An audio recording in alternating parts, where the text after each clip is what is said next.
না, এই জিনিসটাকে আমার মনে হয় জটিল করে তোলা হচ্ছে যে সংস্কার আগে না নির্বাচন আগে। সংস্কার তো একটি চলমান প্রক্রিয়া, এটি কোনো সময় থেমে থাকে না, এটি একদিনও শেষ করা যায়নি। আগে মানুষের জীবনধারা কীরকম ছিল, এখন পরিবর্তিত হচ্ছে, পরিবর্তিত পরিস্থিতিতে সংস্কার তো চলমান। আমরা বলছি যেগুলো জরুরি সংস্কার করে অতি সত্বর নির্বাচনের রোডম্যাপ দেওয়া হোক। এখানে যদি কেউ বলে যে আমরা সংস্কার চাচ্ছি না, তারা আমাদের প্রতি আমার মনে হয় সুবিচার করছে না। আমাদের দল থেকে বারংবারও আমরা উচ্চারিত করেছি সংস্কার প্রয়োজন রয়েছে, কিন্তু পাশাপাশি রোডম্যাপটা দিতে হবে, কতদিনে নির্বাচন হবে। সংস্কার করতে করতে একটি অনন্তকাল পর্যন্ত একটা জাতি অপেক্ষা করতে পারে না, কারণ 16টি বছর এই দেশের মানুষ গণতন্ত্রের জন্য, ভোটের অধিকার প্রতিষ্ঠা করার জন্য লড়াই করেছে, সংগ্রাম করেছে, আত্মাহুতি দিয়েছে।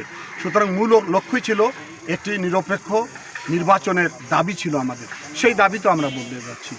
আর উত্তর অঞ্চলে আমাদের রংপুর বিভাগে আমরা মনে করি যে নিরপেক্ষ নির্বাচন যদি হয়, অবশ্যই এই দেশের এই অঞ্চলের মানুষের ম্যান্ডেট নিয়ে আমাদের দল বিএনপি অত্যন্ত ভালো ফলাফল করবে।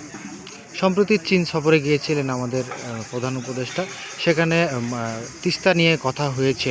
আপনি তিস্তা আন্দোলনের প্রধান সমন্বয়ক হিসেবে এই আন্দোলনকে কতটা সুদূর প্রসারী বলে মনে করছেন, এবং কী ধরনের আলোচনা হয়েছে, আপনারা কতটুকু অবগত হয়েছেন, এবং তিস্তা নিয়ে পরবর্তীতে কোনো আন্দোলনের পরিকল্পনা রয়েছে কিনা? না, আমরা যখন বিগত 17 এবং 18 ফেব্রুয়ারি 48 ঘন্টা জনতার সমাবেশ করেছি 5টি জেলার 11টি পয়েন্টে, এখানে সরকারও মনে হয় লড়ে চড়ে বসেছে, কারণ সরকারের উপদেষ্টারা এখানে গণশুনানি করেছে। ইতিমধ্যে পাওয়ার চায়না যারা এটা সমীক্ষা করেছে, যারা এই প্রকল্প বাস্তবায়ন করার জন্য সরকারকে প্রতিবেদন দিয়েছিল, তারাও 5 জেলায় গণশুনানি করেছে। আমরা অপেক্ষা করতেছি, ইতিমধ্যে আমাদের প্রধান উপদেষ্টা চায়না সফর করে এসেছেন, ওনারা এখনও জাতির সামনে খোলসা করেনি চায়নার সঙ্গে আলোচনা কতটা অগ্রগতি হয়েছে।